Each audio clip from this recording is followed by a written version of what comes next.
And so I want to show you that um, because it is also useful, I think. Now, if you did the Lincoln versus Swift sandbox challenge, I think that was assignment 8 or sandbox 8. You kind of started working on this, so you can reuse a lot of that code. But basically, I've got fourth grade, 10th grade, and PhD level descriptions of the phases of the moon. So, as if it was written by a fourth grader, a 10th grader, and a PhD in astrophysics or whatever.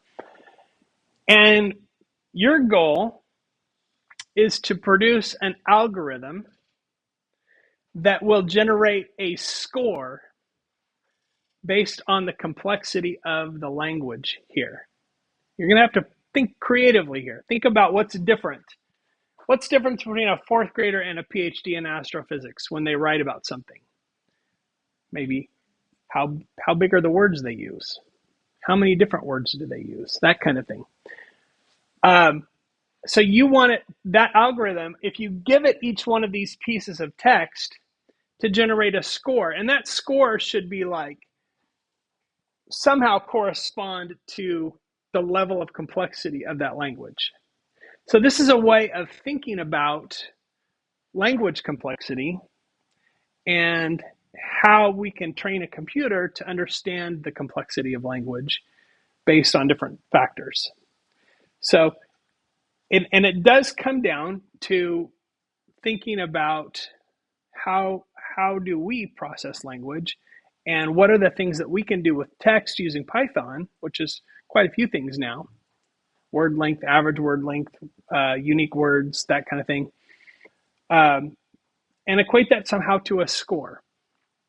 So that is the text sophistication algorithm. That's sandbox 9.